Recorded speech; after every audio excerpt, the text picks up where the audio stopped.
treated by Reese, and that's all that was about. Yeah, and they wasn't prepared. But I looking back on it, I probably should have been a little better at that. That's all right. Hey y'all, live with the K Hive. We are back. Most of us. Shout out to Kenny, who is on a brief hiatus, and Heather. But the rest of the team is here. And Sydney is showing off her amazing, phenomenal t-shirt. Sydney. Boom. Bam. Bam.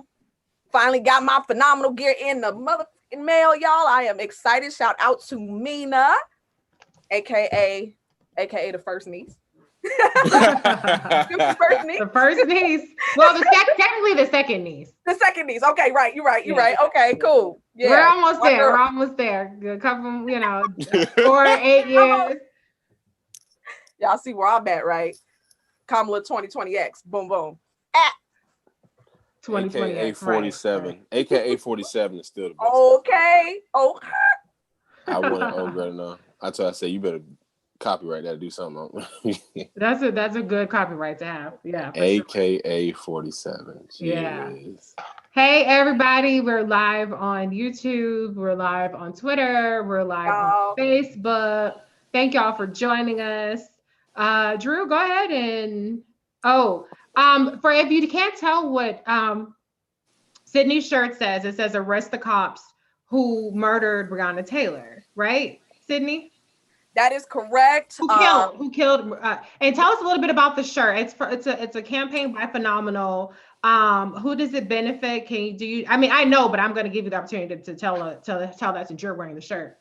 Yeah, absolutely. I actually didn't get an opportunity to see who the beneficiaries will be, but I'm assuming it's going to be directly, all of the proceeds from this campaign will go directly towards Breonna's family and the mission that they have on the ground in Louisville, helping those protesters in Louisville. Reese, you can definitely, if you'd like to throw in some extra information there. I saw the shirt and I actually forgot that I pre-ordered it like 2 months ago, and I was like, oh, it came in the mail finally. So I was super excited. I was like, this is a perfect opportunity with what's going on, with what has gone on this week. And today with the March on Washington, I decided it's time to represent. And what better way to usher in this conversation again than bringing it back home, to the home group, which is Obviously Mina Harris, who is the niece of Kamala and the daughter of Maya Harris. So that's Kamala's that's Senator Harris's sister. And I did see that the WNBA also joined in with me today, and Black Lives Matter activists were joining in with me today in solidarity, wearing this exact t-shirt, and it's got Breonna. I don't know if y'all can see, but it's got Breonna's picture on the back. Y'all see that? Mm-hmm. So yeah, that's pretty much where I'm at with it. Reese, you can definitely plug some more information and let the audience know where they can go ahead and purchase this as well. Yeah, so you can purchase the t-shirt, and I'll put the link in the chat. It's at phenomenalmedia.com. And it's Justice for Breonna Taylor. And it is to bring awareness and to demand justice for the killing of Breonna Taylor. The proceeds actually go to the African American Policy Forum. They joined with the African American Policy Forum Say Her Name campaign. And that's what all profits will be donated to. So I'll also put the link to the African American Policy Forum in the chat. If you want to support them directly rather than buying a t-shirt, you are more than welcome to do that. So let's go on ahead and get started, Drew. Let's go ahead and get started. Seems like all our friends are in here finally. We're just going ahead and do it now. Yo, what's up, y'all? It's another episode of Live with the K Hive. K Hive, stay live, whether it's night or the daytime. You know what to say. Anyway, I am your host, Drew Comments, back in the world once again, and I am chilling with some of my favorite friends. We're going to go around the room. For those of y'all who don't know, you about to learn today. We're going to start with my girl, Sydney, to the A. What it do? What up, world? It's your girl again, and I am back, Sydney A. Y'all know it's the R&B giant in the building from the go.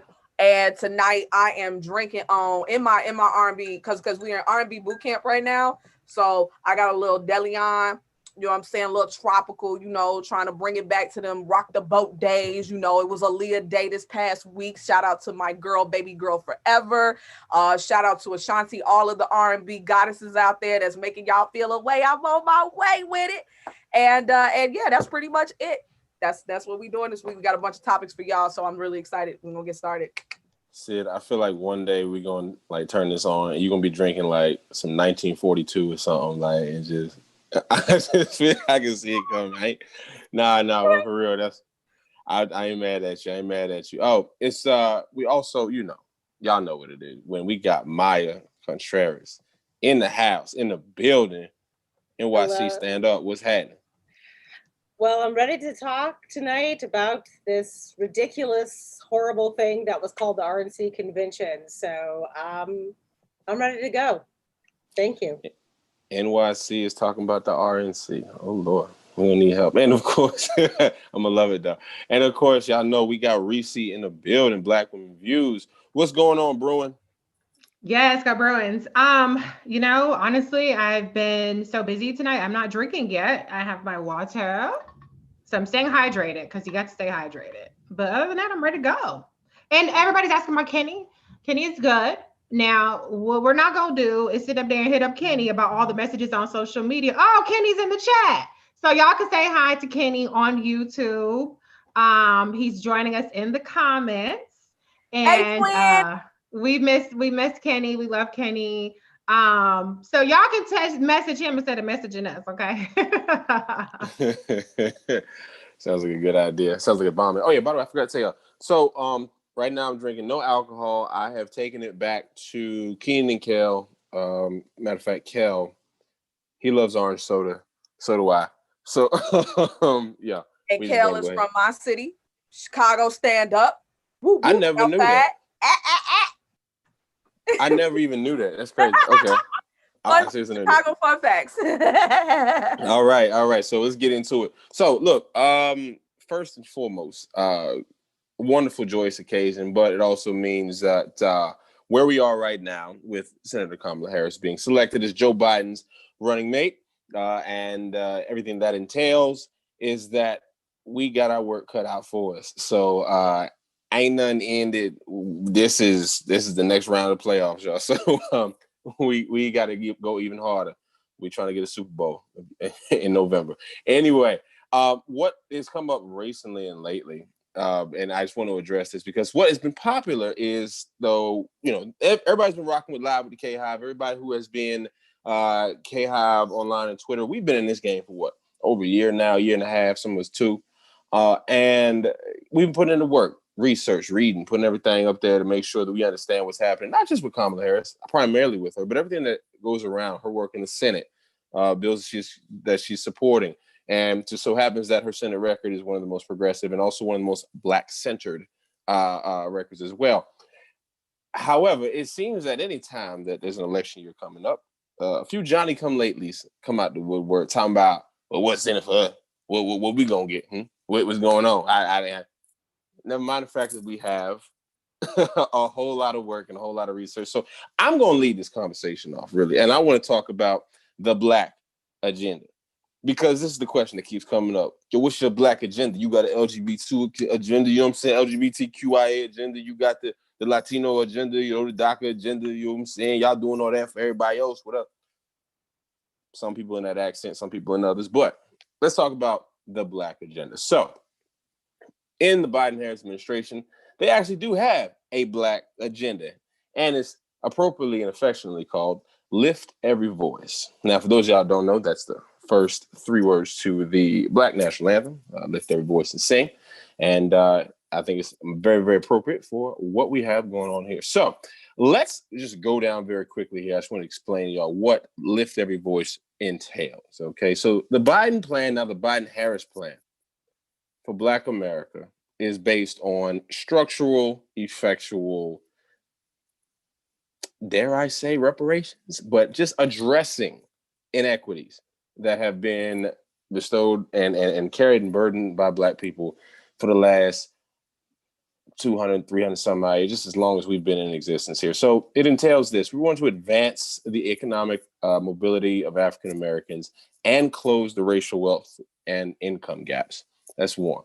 We also want to expand access to high quality education and tackle racial inequity in our education system. Also want to make far-reaching investments in ending health disparities by race. We also want to make sure that it strengthen America's commitment to justice, make the right vote and the right to vote and the right to equal protection real for African Americans, and also address environmental justice. Now, and I'm going to go through these just so we can explain what's happening here. But these are very incremental, especially addressing things like the voting rights. We're going to get into that. But before I even jump, let me just jump right in right now. So let's start number one. Economic mobility, specifically as it goes to entrepreneurship. Okay, so approximately 4% of small business owners are African Americans. 4%, very small. Even though African Americans, we make up 13% of the population, only 4% of business owners. So to build wealth in Black communities, Joe Biden and Kamala Harris believe that we have to invest in the success of African American business and entrepreneurs. And those of you who know business couldn't agree more. So we're going to do that by ensuring equal access to credit and capital. Roland Martin has also covered this very, very frequently, is that one of the things that hurts Black folk is that we often lack the capital that's needed to succeed and even get started. And then capital actually, when it even comes from getting business loans, but a majority of Black people don't own homes. You have no home, you can't get a business loan because you need equity that you could take from the home to actually, or use that capital in order to get those loans. So Joe Biden and Kamala Harris want to address that. As a matter of fact, if you look at the numbers, Black folk or Black businesses rather are rejected at a rate that's nearly 20% higher than the white-owned firms. Even worse than that, Black businesses that do get the funding receive about 40% or only 40% of the funds requested, as compared to 70% for white businesses. So we want to address that and do this in a couple of different ways. We want to double the funding for the state small business credit initiative. So there's $10 billion in new lending for each $1 billion in the state small business credit initiative funds. Joe Biden's idea is to extend the program through 2025 and double its federal funding to $3 billion, driving close to about, I think it's $30 billion of private sector investments to small businesses, also, especially those that are owned by women and Black folk. Also, we want to expand the new market tax credit, make the program permanent, and double community development financial institutions funding as well. Also want to improve and expand the small business administration programs that most effectively support Black-owned businesses. So we're not talking about just cutting a check. We're going to actually get structural and get detailed so that things aren't just me getting a check in the mail and going out. If we don't take care of the systemic inequities, you'll just be fly and still oppressed. We want to get a little past that. In order to improve and expand the small business administration programs, the Biden-Harris plan is about ensuring that the SBA has the funding it needs to support Black-owned businesses. It makes a permanent, the successful Community Advantage Loan Program that was originally created during the Obama-Biden administration. I just want to repeat that. They're going to make permanent the Community Advantage Loan Program that was originally created during the Obama-Biden administration. For those of you who said, we had Obama, we ain't getting nothing out of it, we did. You just weren't paying attention. The program, which actually provides capital, that's the same program that provides the capital for startups and growing small businesses located in particularly underserved communities where we live. And they do that through the CDFIs and other mission-driven lenders. Also want to increase opportunities for African-American owned businesses to obtain or participate in federal contracts. You understand, like those opportunities is actually where big gains in capital, if you want to call them capital gains, are actually found, those contracts. Typically, we are systemically held out of those. So that's the one of the other things. Joe Biden also wants to increase funding for the Minority Business Development Agency budget. Just want to let you know, Trump decreased that funding. So if we're keeping up with that, so if you want to talk about he's not that bad, we can handle. Nah, he don't like y'all. He structurally has taken us out of the game there. So basically, the Minority Business Development Agency actually does play a big role in supporting the development and growth of minority-owned businesses around the country, as well as providing needed assistance to federal and state agencies so that they award minority-owned businesses procurement contracts. And so, as a matter of fact, the Trump administration, speaking of those cuts, cut or pushed for a 75% cut in their budget. So for those of y'all who, too woke, you woke as a joke, you look like a joke, because this is exactly what he's done to actually hurt our platform. It's a simple read. Also, Biden-Harris wants to protect small and disadvantaged business from federal and state contract bundling, which often locks out African-American-owned smaller firms from effectively bidding on procurement contracts. This is not by accident. This is on purpose. So they're going to address that systemic inequity. We're also, you ever been talking to a gnat flyby? You look real crazy. That gnat, you see that gnat? I'm thinking about Kevin Hart right now. Oh my God, there's a pregnant gnat on my forehead.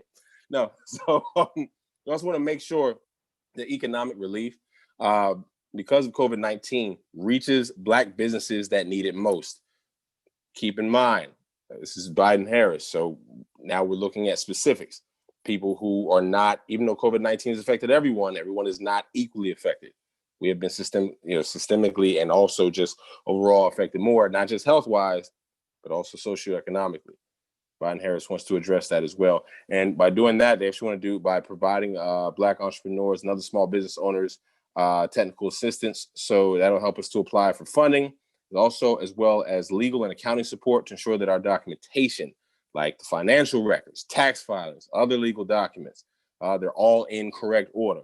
Matter of fact, Trump administration and Congress should provide an additional infusion of operating capital to these CDFIs, community-focused lenders, to ensure all African-American entrepreneurs have access to technical assistance support they need, but it's not going to happen. So we're going to also address that. Reserve half of the new PPP fundings or funds for small businesses with 50 employees or less. Small or Black businesses are typically smaller. So you're going to see that. So we want to make sure we reserve half of those, of all those in the new PPP for us specifically.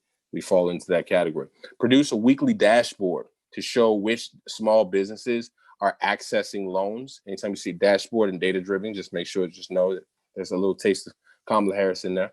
So we want to make sure that we collect data and understand what the heck is going on. But also, we're supporting Black churches during COVID-19 as well. So the shelter in place orders, yes, they're critical to protecting the health of people, but they have hit churches hard in the collection revenue. I'm a preacher's kid, pastor's kid. Yes, preachers and pastors do depend on those tithes and offerings. Not just, you are supporting the building maintenance and the staff being fed. You're feeding families through that. When you're not gathering in person, it has hurt, particularly Black folk. So, matter of fact, there was a survey done that put the typical Black membership at just around like 75 congregants, while others have noted that annual revenue is down since much of it is typically collected during Easter season. But at a time when many Black people will seek spiritual assistance and social support, Biden-Harris feels that they must ensure the preservation of our religious institutions. These are very, very significant historical, obviously, in our future, or in our history, in our past, present, and future. But also, we want to expand African-American home ownership and access to affordable and safe housing. This is the long game. This is how you build equity. This is how you're able to build up and generate and create what we call generational wealth through home ownership. There's a reason why in the New Deal that our friends on the far, far left like to tout and act was so amazing, but we were locked out of that on purpose. We made a decision to build wealth in this country through that. We were locked out. Biden-Harris wants to play the long game, put us back in there. I also want to help families buy their first homes and build wealth by creating new refundable, advanceable tax credit of up to $15,000. So building off of a temporary tax credit expanded as part of the Recovery Act. So this credit will actually be permanent and advanceable, which means that home buyers receiving the tax credit when they make the purchase at that time. So instead of waiting to receive the assistance when you file taxes the following year, like usual, Biden-Harris also wants to tackle racial bias that leads to homes in communities of color being assessed by appraisers below their fair value. Story that just came out yesterday, or at least the day before, of a black woman, white male. The home appraisal value actually was lowered when the pictures were taken with the sister in the actual picture. They took her, she removed herself, it was just her husband, and the value increased. So we want to make sure that we address that as well. This is what I call, this is cultural competency, like a motherfucker. Mike, watch my language, excuse me. So that's a bit there. I actually want to move on to another portion of Lift Every Voice and Sing, or Lift Every Voice, excuse me, because we're going to be singing if we get all this accomplished. But we also want to protect homeowners during the COVID-19 crisis. So even though Black people are in the minority as far as home ownership, those of us who have our homes in COVID-19, it's been a little uncertain. So we want to make sure that number is not dropping. So Joe Biden actually previously called for rent freeze for qualifying individuals, during the duration of this crisis. And a halt to foreclosures and evictions as people are getting back on their feet. And some banks are raising mortgages or mortgage borrowing standards and requiring significantly higher down payments. Who does that hurt? Folk that look like everybody on this panel. So Biden would also restrict the big banks' ability to abandon Black community by withdrawing from housing markets for all but the best off buyers. Banks will do that if they're not checked and put in and really put on notice there. Also, we want to promote more equitable wealth building and more secure retirement. Again, homeowners on one end, but also the older folks as well. Retirement is a big wheel. So typically, the white family holds approximately 10 times the wealth as a typical Black family in America. I say that again. The average white family has 10 times the wealth of the average Black family, which is why most Black people ain't really concerned about billionaires. So we can't even see that far ahead right now, because your average people make me look like I ain't got nothing. But this is really a disparity that's really dramatically increased over the last 50 years. So today, the typical white family has about $171,000 compared to just $17,600 for a typical Black family. And so this means that many Black families have insufficient wealth to enjoy secure retirement. So we want to make sure that's successful. Biden actually is looking to equalize the tax benefits of defined contribution plans. All right. So also wants to remove penalties for caregivers who want to save for retirement, give small businesses a tax break for starting a retirement plan, and giving workers the chance to save at work. Also, we're going to just talk about Social Security since that came up in the primaries. Biden-Harris wants to make Social Security benefits more generous and equitable. So we're not talking about cutting anything as far as your Social Security. So we can forget that particular little trope there. We also want to turn unemployment insurance into employment insurance. How does that work? So basically, Black workers are more likely to work in jobs subject to reduced hours, furloughs, and layoffs during a pandemic. That's affected everybody on this panel, at least for folks that we know personally for this. So what Biden's looking to do is to transform unemployment insurance into employment insurance for millions of workers by getting states to adopt and dramatically scale up short-time compensation programs. So under short-time compensation, which is also known as work sharing, firms in distress keep workers employed but at reduced hours, and the federal government helps make up the difference in wages. So as a matter of fact, Biden actually championed this approach in the United States. And so far, more than half of the states have established short-time compensation programs. So again, we are going to be expanding on the gains that we made through the Obama administration that some of our folks, our newly woke folk, were not paying attention on in regards. But we also want to make sure that we address education as well. So let's just make sure that Black people, again, we understand that we have the social and economic inequities, but they're also tied into education as well. So let's talk about this for a moment. We want to invest over $70 billion in HBCUs and universities and minority-serving institutions that are going to train the next generation of African-American professionals. HBCUs are the number one producers of Black professionals in the country. So they roll about, HBCUs actually roll about 10% of African-American students, while accounting for more than 20% of the African-American bachelor degrees awarded. 40% of African-American engineers and 80% of African-American judges are HBCU graduates. I just happen to come from a particular HBCU that's the #1 producer of Black engineers in the country, North Carolina A&T State University, Aggie Pride. We also want to make sure that we make HBCUs more affordable for the students, because God knows, you black out or not, boy, you see that bill, you're like, what? But Joe Biden wants to invest $18 billion in grants. Grants, not loans, grants. I mean, that's free money. You take that. Had that. Take that. Puffy. And I hope Puffy is listening, since, you want to know what the agenda is, brother. This the agenda right here. $18 billion of grants to 4-year HBCUs and minority-serving institutions, equivalent of up to 2 years of tuition per low-income and middle-class student. Biden also will invest additional funds in private and nonprofit HBCUs and under-resourced institutions as well, so they are not undermined by the Biden proposal to make 4-year public colleges and universities tuition-free for students. Schools must invest in lowering costs, improving retention and graduation rates, and closing equity gaps year over year for students of color. We also want to reduce disparities in funding for HBCUs, invest $10 billion to create at least 200 new centers of excellence that serve as research incubators and connect students underrepresented in fields critical to our nation's future, like fields that are including tackling climate change, globalization, inequality, health disparities, and cancer, to learning and career opportunities, building the high-tech labs and facilities and digital infrastructure needed for learning, research, and innovation at HBCUs. And Biden-Harris want to invest $5 billion in graduate programs in teaching, healthcare, and STEM, in science, technology, education, and math, those. And also will develop a robust internship and career pipelines at major research agencies. This is critical to the success of Black folk. These are the ways, and this is addressing the systemic ways, again, that we have been left out, locked out, and look, man. Dare I say, will I get in trouble if I say reparations? This ain't like full reparations, but listen, every little bit helps. Reese, I know you're about to say it. You want to say it? No, I mean, I think reparations is about repairing, right? I mean, even in Contract for Black America, they're talking about setting up a commission and having them study kind of how to address these things. So I think that reparations isn't necessarily a one-time check. It's about repairing systemic inequities and making the system more equitable so that you can actually build wealth instead of it just being kind of cut the check and then, racism is solved.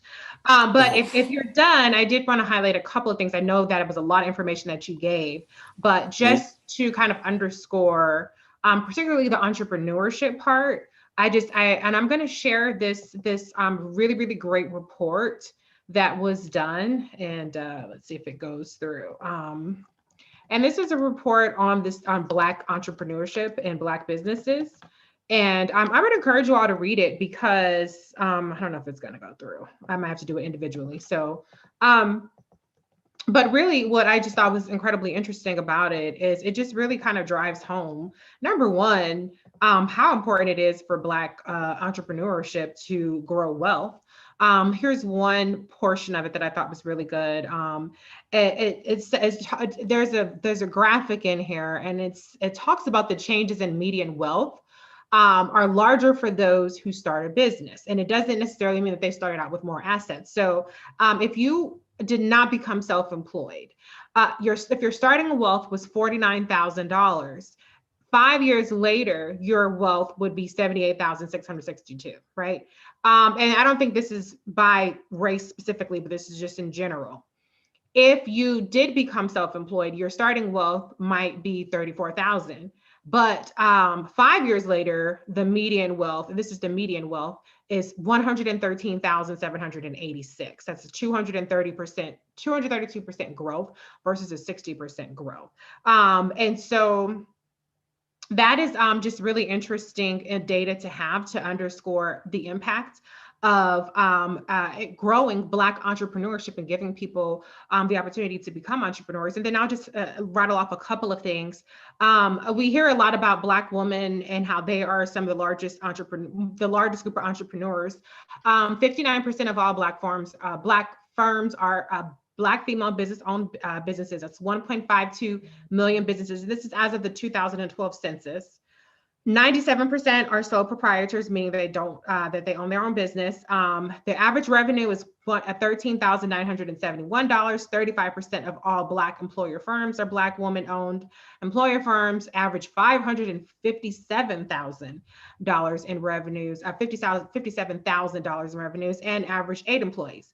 Now, for Black men-owned businesses, and I think that honestly, typically Black people and business people tend to think of the Republican Party as being pro-business, right?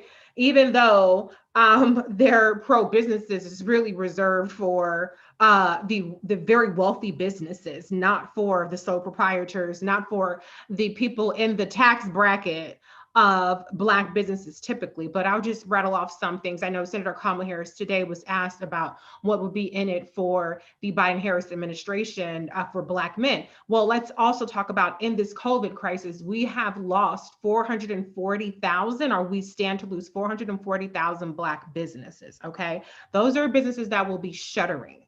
And so, number one, we want to get those businesses back. We want to have policies that are about restoring Black businesses. But let's just talk about Black men businesses. It's 39% of all Black firms. 1 million businesses are Black male owned. 94% of sole proprietors. They average $25,612. That's almost double what Black woman owned businesses average. And they're 55% of Black employer firms. And their employer firms average 1.25 million, which is more than double what Black women average in revenue, and they have 9 employees. So I understand why intuitively, based on the old Republican Party that people come to know, they perceive the Republican Party as being the pro-business party. But again, we have to look at the tax bracket of these businesses that the Republican Party is skewed towards. It's not towards these sole proprietors. It's not towards the service industry. It's for manufacturing. It's in industries that Black people generally are not in. But what the Biden-Harris administration will do is it'll give you entry into these industries.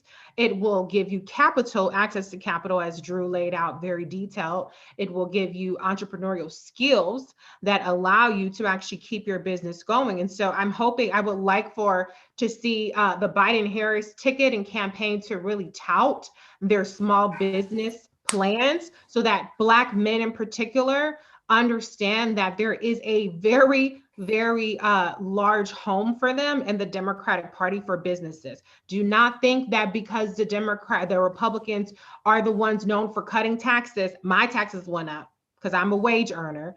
Don't think that just because the Republican Party has this pro-business reputation, the proof is in the pudding and in the actual policies and who's going to benefit from that. So that's just something that's very tangible for Black men, in addition to the health things, the environmental justice and all these other things.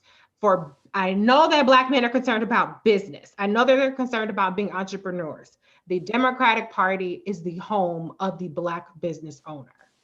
Absolutely. Absolutely, it is. It's also the home of make sure caring for the health of Black women, too. So let's just keep that in mind, too. As a matter of fact, one of the things that Biden-Harris is actually looking at to address is addressing African-American or Black maternal mortality rate. So Black women are actually 2.5 times more likely to die from pregnancy complications. Oh, congratulations, Candace.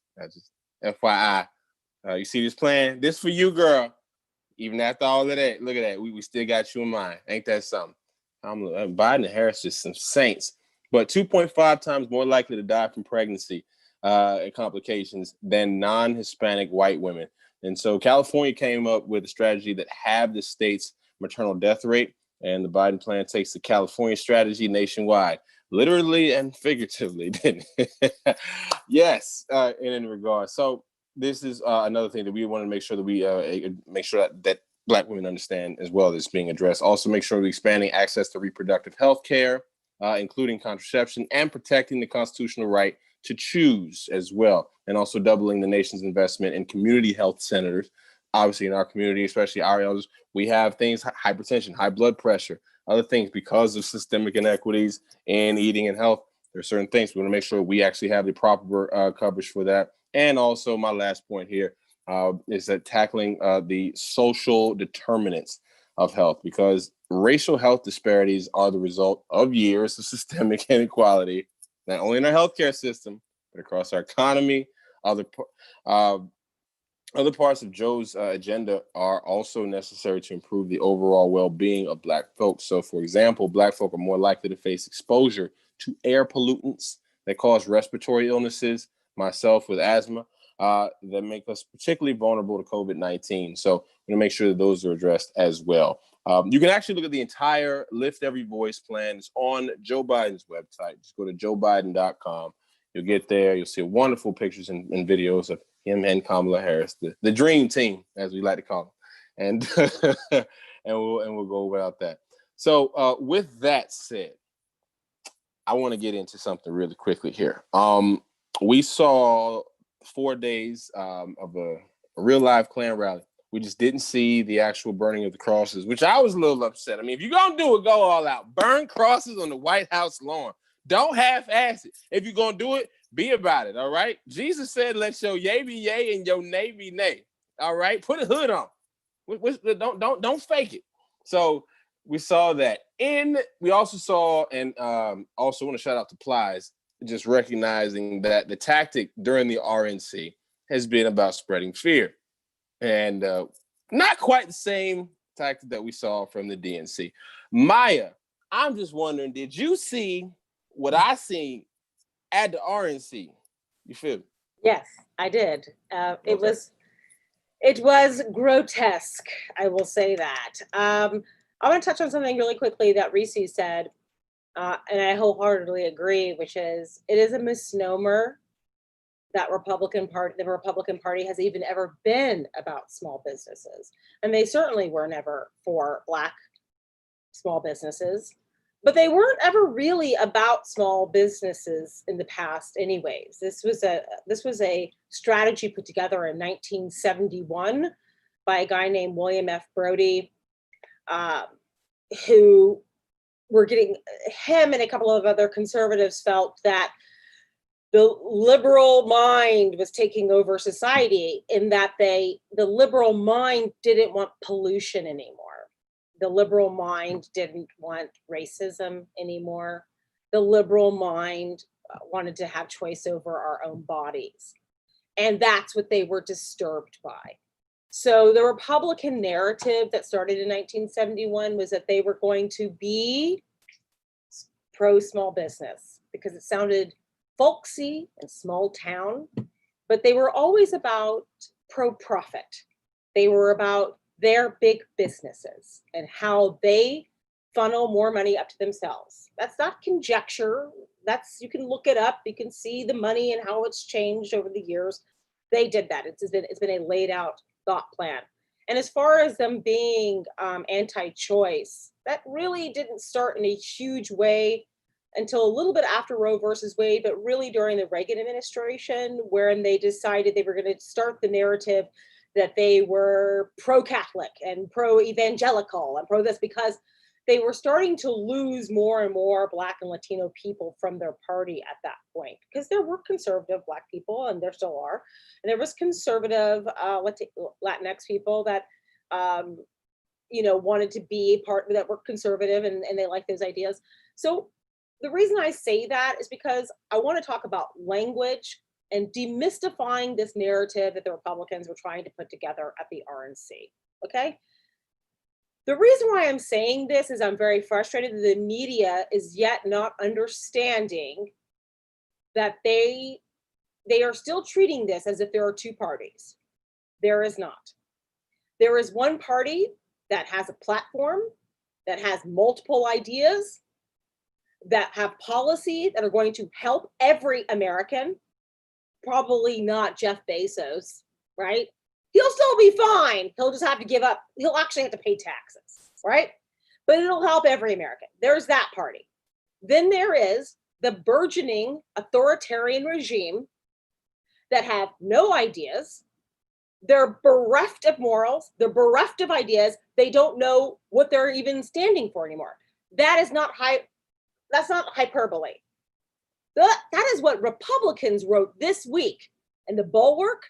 I think his name is Tim Scott wrote in the Bulwark. He was like, Republicans don't know what they're about anymore. Tim Alberta in Politico wrote like a 10,000 word essay saying the RNC has no idea what they're about anymore. They are the party of Trump. They didn't even write a new platform for this year. They recycled one from 4 years ago, but really this was about fealty, allegiance to Trump. They are not the GOP anymore. They are the party of Trump. And what does Trump stand for? He has no clue. He is against everything, including good ideas. That is all that they're there for.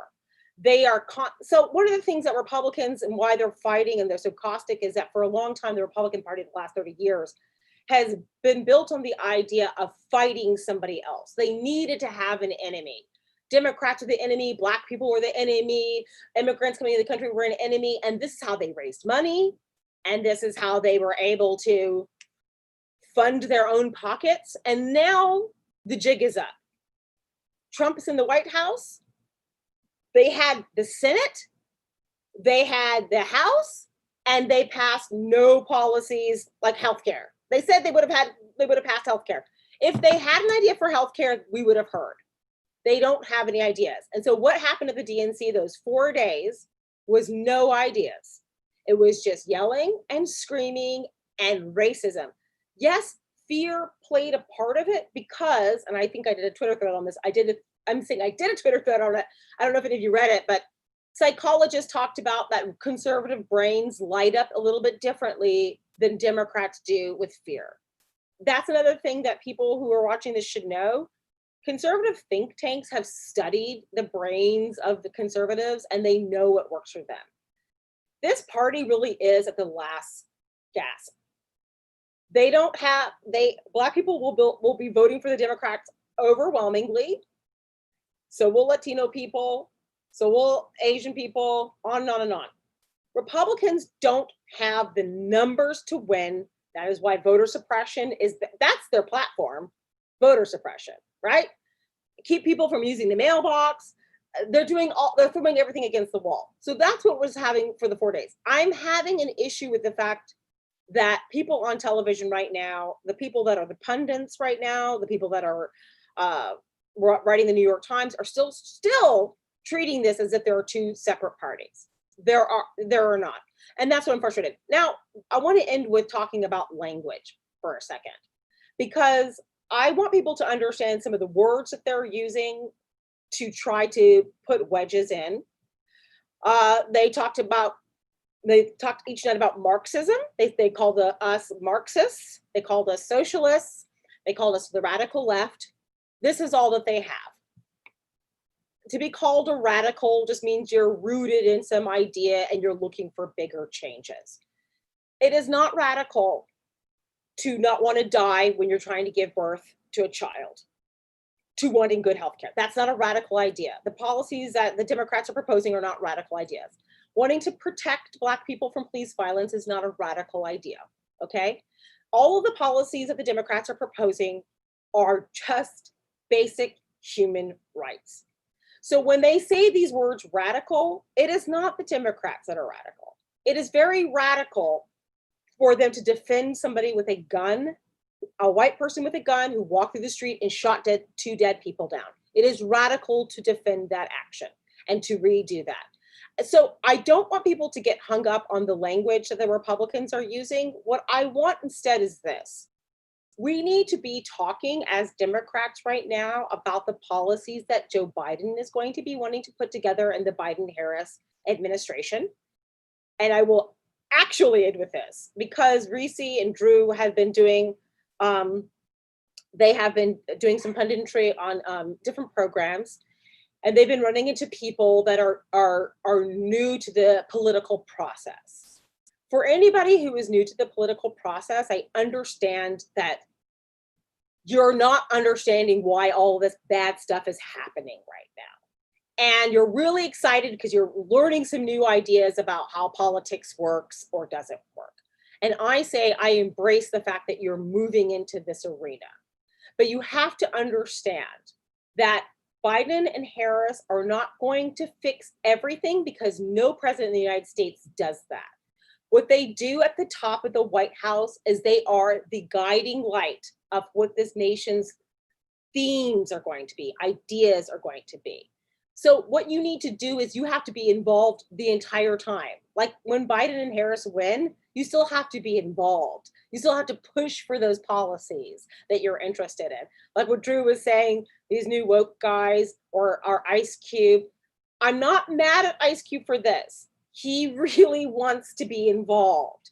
It's just that because his fame and success, he kind of mimic, I'm going to say this is going to give me so much trouble, I'm going to say it. He kind of mimics like the white guy that's like, everything that comes out of my mouth is good because I've been so successful for so long. Ice Cube has been successful for so long that he's just like, everything I say is great. And I'm like, Ice Cube, you are an amazingly talented person. But that doesn't mean you automatically know about politics. You know what I'm saying? I'm used to that from white guys. I'm not used to it from like my brothers, my sisters, to me, I want people to embrace politics. I want them to understand it, but recognize that it's long and complicated. And if you really want to make change, you have to be involved at the local level, the state level, and on the top level, and recognize that there isn't a choice right now. It's either democracy continues in 60-something days or it ends. So that's how we'll end that. There is no difference. And Drew, I want you got to stop shaming people. You were shaming people about getting involved. What did Matt say from the RNC? He said woke-topians. The woke-topians. This is a terrible word. But don't, I'm on the opposite. Actually, what you're saying, Drew, is so funny because I totally understand what you're saying. But I don't want to shame people for starting to get into the political process because I want them to be involved. Because the reason why we're in this mess is because lots of people were just eating brunch. Sydney, I'm not shaming you. People were eating brunch and then was like, wait, what happened? Who's this guy that's in the White House? They didn't realize it. Or they thought that they believed that Hillary Clinton was just as bad as Trump, and they really didn't recognize it. So I want people to be involved in this process, but recognize it does not change overnight. It can change terribly overnight. We witnessed that with Trump. Okay, that's what I'm saying to you, Drew. No shaming, no shaming of them. Just do what Reese does. Just shred them in a very polite way. Just shred them like that. Listen. Did you say polite way? I think it's very polite. I'm still tripping off the fact you used the word bereft. You understand how pissed off you got to make a black person for them to say bereft? Like you mad for real? Bereft. I am mad, but I'm excited because I really do think that I will say this, and I want Sydney to talk. I'm really excited because I think that we do have more people understanding what's happening now than we have in a long time. I think part of it's because COVID is happening. And so we're kind of stuck at home and we're being forced to look at this. But at the same time, I think that's why you're running into folks that are saying stuff that's a little bit out of sorts, is because this is the first time they're really getting involved in the process. And so they're pissed off. I mean, can I tell you guys, I'm sure this happens to you too. I get like 10 texts a day. People go, Maya, explain this to me. Explain this to me. I'm like, dude, that's not my job, It's like, But it's because they're new to the process of being in this, All right, so I'll stop shaming people. I'll be more aware of what I'm using. Actually, there's a guy I went to college with who yesterday, he said that Trump was going to wash Biden in the debates, and he talking about Biden. And I was just like, are we talking about Donald Trump? Like, like you can think what you want about Joe Biden, but at the same time, it's like, look, Joe Biden and Donald Trump is not a contest. All right. Anybody knows that this is going to be a massacre. Joe Biden is going to be ridiculous to kill. But it won't be a debate. It's going to be not one person. It's going to be one person lying and one person talking about policy. That's it. That's Right. all that's going to happen. Yeah. Right, so that's the issue. So that's what he's walking into. Where he can handle that, I get that. But the guy who made that comment, he's the guy who reviews rap artists and upcoming, R&B stuff. And I was like, man, I ain't never want to tell somebody to stick to music so bad in my life. But that's shaming. I wonder if I saw that person, because I did see somebody who's in the industry who just says all kind of wild stuff. I mean, listen, my attitude is, I think if somebody's being a troll and being an asshole, then there's not going to be a nice exchange between the two of us. Right. But generally speaking, I think it's a good idea to try to approach a situation assuming that the person just doesn't know that they have been targeted by disinformation and misinformation, which is why I tend to lead with that. It's very rare that after I get into it with a good faith actor, that they don't just be like, truce, wave the white flag. If you're not a good faith actor, then you just go into the next set of smears that you've heard, or you just the goalposts or things like that. But yeah, my patience is wearing a little thin with some of these not discussions, because people are making declarative statements that are just not right. I mean, it's one thing to ask a question. It's another thing to say Biden Harris is not doing this, or Biden Harris doesn't value Black lives, or Biden Harris is the same. Like, to me, then that's when I got to come at you kind of hard on that. But I do think, I think it's a good practice to exercise patience and understanding. I know when I did the live with Angela Ryan, people said I was being sarcastic, and I was like, well, that's strange that people took my tone to be sarcastic when I was talking in this tone. And I was listening to the question she threw at me, and I was just throwing stuff back out. That was facts. But some people do have a little bit of insecurity about the fact that for the first time, they are hearing information that's contrary to what they've been fed for the past 20 months or sometimes 3 years. And so there are people that are like defiant about it and belligerent. And then there are people who are like, wow, okay, that's good to know. And they want to move forward having been educated on it. So, you don't know which one you're going to get, but. I will say that real quick, because I had someone at NYU tell me, I hear that no one likes Kamala Harris in California. I'm like, really? Is that why she's the senator? Is that why she was AG? She makes 1, 2 statewide races. How is she not popular? So just logic, people. Logic, Yeah. Well, and that's the thing that I point out too, like statistically speaking, I mean, you have a person who has overwhelming positive favorabilities. I mean, she's the most favored. She has the highest favorabilities, net favorabilities out of all 4 people on the ticket. She was rated the strongest leader out of all 4 people on the 2 tickets. But there are very loud naysayers. And I think that sometimes and I always remind people, about those things, about her favorability and about the statistics, and that statistically speaking, you're encountering the loudest, most belligerent people, but they're also the smallest percentage of people.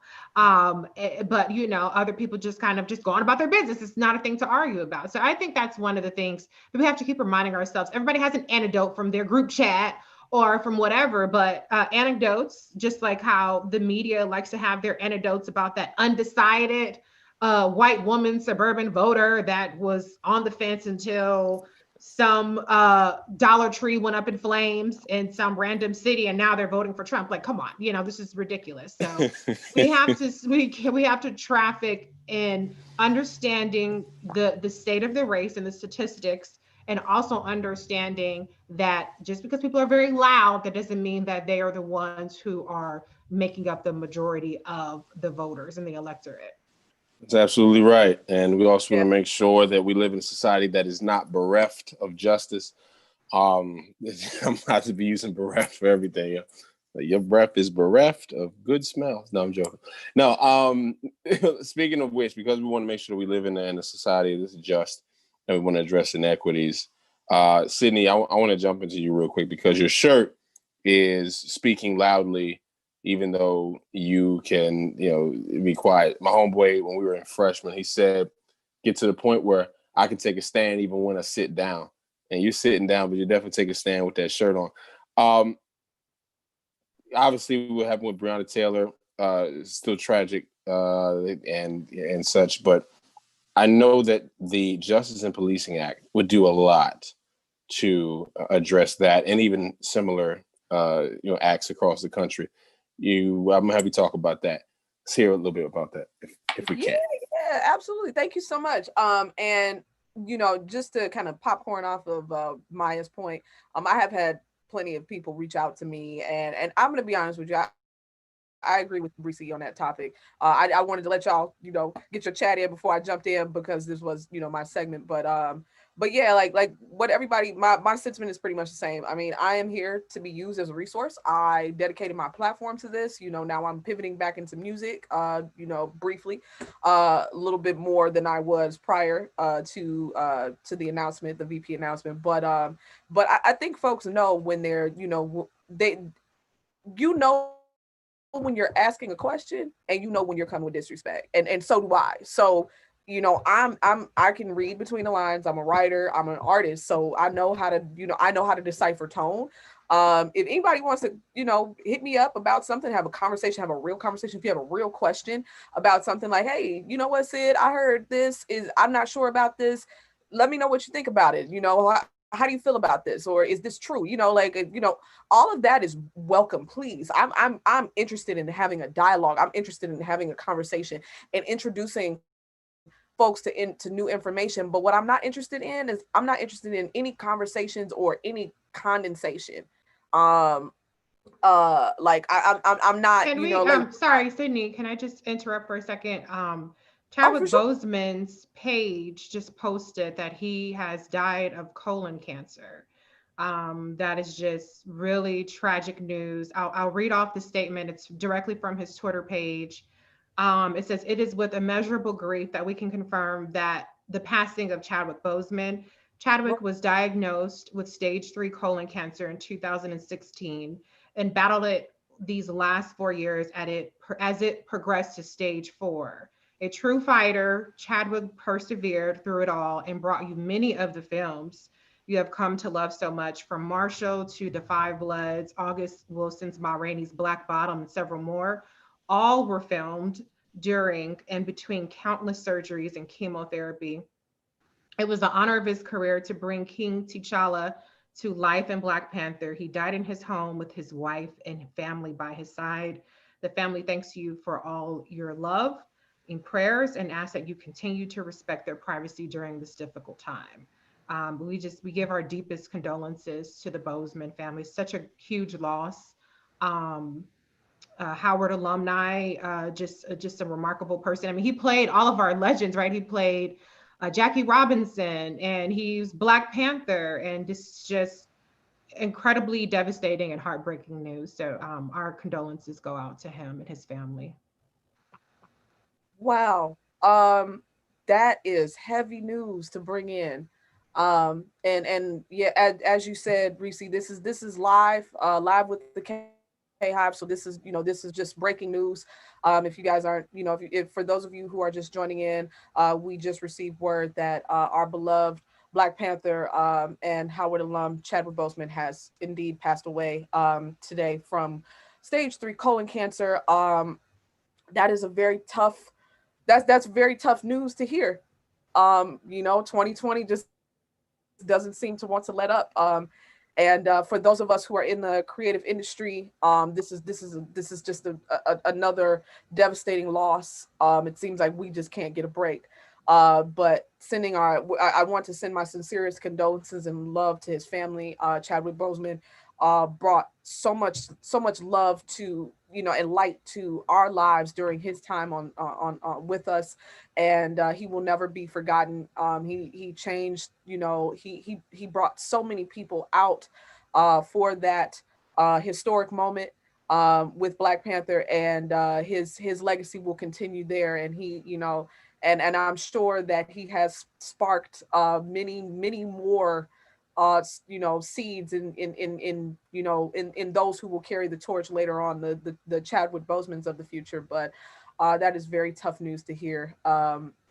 We weren't sure what was going on, but there were definitely questions about his health. I know that fans were asking, but did not know that it had gotten this bad. So definitely want to send my love and blessings to his family.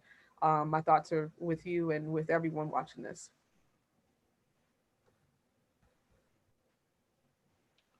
This is, it'd probably be a good conversation in the next couple of weeks to just talk about this, especially with Black men. You know, Dr. Max Kendi survived colon cancer. He called today his second birthday because he survived it.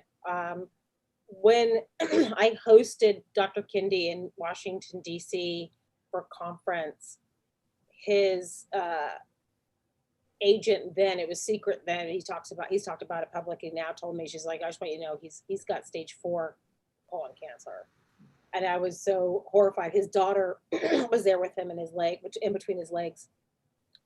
And to me, there is health disparities here that need to be discussed as well. This for Chadwick to pass already, to then have gotten cancer, obviously probably around 38 or 39, is just horrifying and upsetting. I think it's beautiful that he continued to work the whole time, and he probably didn't want anybody other than his family to know, because health can be a very private thing. But it is real, and it's upsetting, and I hope that, I'll just segue to Kenny for a second. That's why I was so proud of Kenny when he said, I'm mentally having a tough time. I think it's really important to talk about health in that way, like openly, but also it's okay to be private about it as well.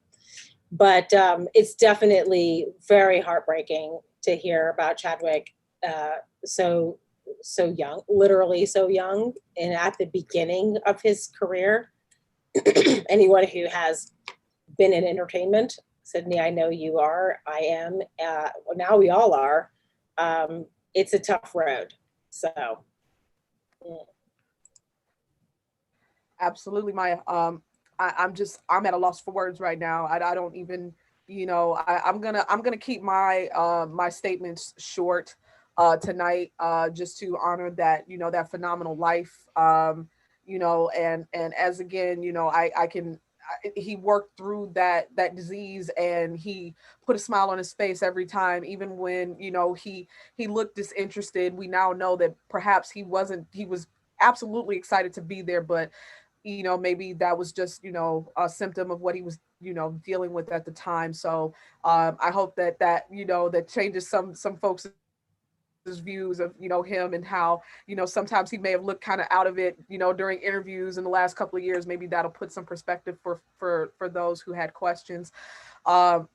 But it's even more important to segue into the conversation that we're going to have in regards to the Justice and Policing Act, because the trauma that we see on a regular in the Black community, you know what I'm saying, whether we're dying, prematurely from, diseases such as colon cancer, such as diabetes, such as hypertension, all of these things, medical malpractice, injustice in the medical community, to us, being, shot down in the streets by police.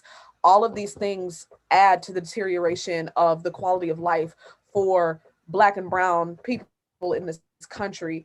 And as you can see, it's cutting our lives short. The stress, of just dealing with, racism and racist attacks. There's only so much that, the human body can take. And again, that is why I wanted to kind of touch base on, two things. One being cybersecurity. We did see this past week that there was an attempt to infiltrate Black Twitter circles, or Black Twitter conversations on Twitter. There was the removal of yet another bot farm. So robot farm, basically troll bot farm, that was specifically, they were literally copy and pasting tweets after each other. I mean, we're talking thousands of accounts that were copying and pasting the same tweet over and over again. And so we can tell that this is a targeted disinformation campaign that is meant to infiltrate conversations. We saw just last week with, bad faith actors being planted in, conversations in mainstream Black media. All of these things add to voter suppression. I would strongly suggest to everyone watching this, please be mindful of the content that you are consuming. Ask questions, even if it looks like it's coming from someone. Ask questions. Everything is not going to look. Everything that you see on the internet is not true. The art of catfishing is still a thing because people are still getting manipulated, and the AI can go as far as creating fake video content. So that can mirror your face. I am a Black techie. I sell software for large tech companies within Silicon Valley. I can tell you that the type of technology that is being built today, the type of apps that we have, they are extremely intricate, they're extremely smart, and they are picking up on your behaviors. They are learning your languages, they are learning your tone. So you need to just be mindful of what you are consuming, and always double, triple factor check. The .orgs are good places to start if you have any questions about information, like you're seeing maybe a bill or something. But either way, just wanted to give that little tidbit, and also just talk briefly about the Justice in Policing Act, and then we're going to wrap this up. But it's also important because I know that there have been conversations this week had around, what the Black agenda looks like for a Biden-Harris administration as it pertains to criminal justice reform. And I just wanted to just plug that the George Floyd Justice and Policing Act is currently sitting on Mitch McConnell's desk. That has already been passed through the House.